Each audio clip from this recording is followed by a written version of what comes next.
Hey y'all, this is Southern Woods here. In this video, I'm going to give y'all some tips on how to get some good deals when going yard sailing / garage sailing. All right. It's warming up, so people are going to be out and about, all right, trying to look for good deals. And inadvertently, people are trying to get rid of their crap, right? They got a lot of stuff. They're trying to just make a couple bucks off of it, and you can really take advantage of that. Too many people in our day and age, especially younger ones like myself, are afraid to haggle and get a better deal. And yard sales are the perfect opportunity to get something as cheap as humanly possible. So I'm gonna just give you all a few tips because, hey, I've been yard sailing since I was like 5. I used to go with my grandfather. All right, he's Sicilian. He knows how to haggle anyone. All right, down to the bone. So my first 2 tips are less about haggling and more about when to go. You should go to a yard sale either when it's starting or about to close up. Most yard sales start around 9 a.m. All right, some a little bit earlier, some later, depending on the people, right? But if you're one of the first ones there, all right, they haven't sold much yet. They're fresh, they're guarded a little bit, like they're uncomfortable. So hitting them with a good haggle can catch them off guard and get you a good deal, all right? Or maybe they haven't had luck yet, all right, selling much, so they're gonna want to get that monkey off their back and get some stuff sold. So, and of course, they're gonna have more stuff out the earlier you go. All right, you may have missed something if you go later in the day, or like I said, go right before it ends. Like in the evening, most end around 4-5 o'clock in the evening. Some a little sooner, some a little later. If they're running out of daylight and they're just desperate to get rid of things, that's going to benefit you even more. They may have less things than they did earlier in the day, but they're going to be more eager to get rid of it at a cheaper price. So going later definitely benefits you the most in terms of haggling. So now, what should you be asking? How should you go about haggling? All right. One, there's different types of people. There are people that are going to be very willing. There's going to be people that are going to try to haggle you back a little bit, all right, that enjoy haggling as well from a seller's perspective. And then there's going to be people that are pretty unwilling to budge. And you just have to figure out what type of person you're dealing with. And usually you figure that out pretty quick by making the first move. So let me go by price points. And let me also say that I try to get anything half off. If I can't get it half of what they're asking, unless it's something I really want, I ain't buying it. But first and foremost, if they're listing something for $1 or less, they say, yeah, it's $1 or 50 cents. I always go a quarter. All right, well, you do a quarter. If they're having it for that cheap, odds are a quarter, whatever, that's fine, right? They're usually going to be like, whatever, sure. Now, here's something that I've used before. If you've already planned on buying something from them or you've already haggled on a different item and you ask, all right, for a quarter for something that cheap, a lot of times they just give it to you for free. They're like, you know what? You could just have that. That's happened to me many times. So honestly, if you're going to get something really cheap, maybe ask for it or haggle it secondary to a different item. Or if it's a larger item or something that's a few bucks that you're buying, be like, all right, and how about we throw this in? And they'll be like, why not, right? They're just trying to get rid of it. You got to remember, people doing yard sales, they're desperate just to make a few bucks and get rid of a bunch of stuff. Odds are, afterwards, the stuff they don't sell, they're donating anyways for free. So got to keep that in mind. Like, you have the advantage as the buyer in this situation.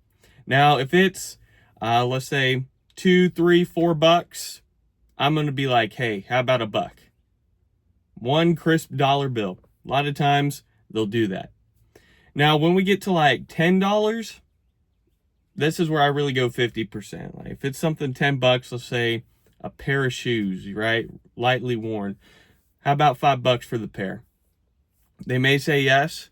They may be like, how about $7.50? All right, how about $7? All right, and this is where the more expensive it is, the more the haggling happens, right? And again, I don't like to get something more than 50% off unless it's something I really want. So then I start adding things. All right, so let's say it's $20. Will you do 10? Oh, I don't know if I could do 10. How about 15? I don't know about 15, man. You're trying to get rid of it anyway. How about this? I saw that over there, all right, for a few bucks. 15 for the shoes and that. And they'll be like, fine, right? It's all about that sort of strategy. Try to get stuff at least 50% off. If you're feeling bold, like if you could tell they're really over it, they want to get rid of it, or if they seem really friendly, you could really lowball them. All right, $20, right? They're asking for that chair. How about $5? Hey man, it's a big item. I know you want to get rid of it. $5. That's all I want to pay for it. You know, it's later in the day, and they may be like, sure. Now, the biggest issue you're going to have is either one, someone who really, really enjoys haggling too, right? They're going to give you a hard time, and that's really back and forth, but that's fun.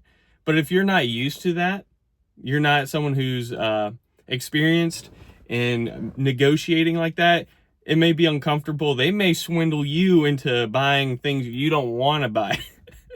That's just the way it goes. You gotta be firm, and you gotta go in knowing what's the most I'm gonna pay for this, right? And from a seller's point of view, in case you're gonna have your own yard sale, what's the minimum I'm gonna take for this if it's not free? But again, a lot of people's like they'll sell anything for $1 or $2 just to get rid of it. Oftentimes, now the most difficult person to buy from is just. I've run across them before. They're out there. The people that think they're going to sell their stuff at like retail price. Or they really have a lot of value or sentimental holdings onto these items. So they're not in a position to be selling at a yard sale. Oh man, how much for this hoodie? $40. What? How about $5? No, this, you know what brand of hoodie this is? Man, the lowest I'll go is $25. I could get that cheaper at the thrift store, sir.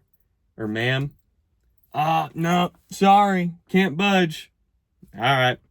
Have fun trying to sell that. And sometimes with those people, if you're like, blow them off, start walking away, they'll be like, all right, how about $10? Now we're talking. $10 and you throw in this candle. Oh, I don't know about that. I was gonna sell that candle for $10. All right, $13 for the hoodie and the candle. That's the best I'm gonna do. I'm walking away if not. All right, you know. So I'm throwing in examples. All right, of how just you could talk to certain people and haggle down. But again, my tips, just those price points. If it's under $1. Don't pay more than $0.25 or $2 if you really want that super cheap thing. Odds are if you add it with something else, they'll just throw it in for free. Few bucks, $5 price point, you can usually get it for $1, maybe $1.50. And if it's like $10 or more, just try to get it 50% off if you can. All right. Now, if it's something you really like, odds are at a yard sale, you're going to get it cheaper than anywhere else anyways. So eventually, if you run out of options, you could just buy it. If it's something you really like. If it's something that you're on the fence for, don't even bother, right?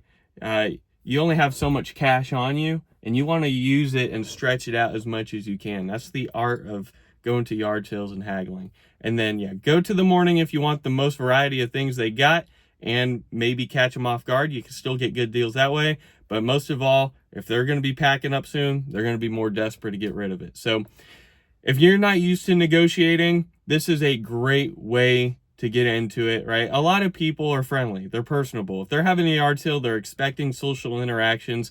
Don't be scared, right? It's just a social interaction. Get used to negotiating. You're going to get better and better as time goes on, and you're going to get insane deals, right? You're going to get something that's worth $40 for like $4, right? And you're gonna be like, wow.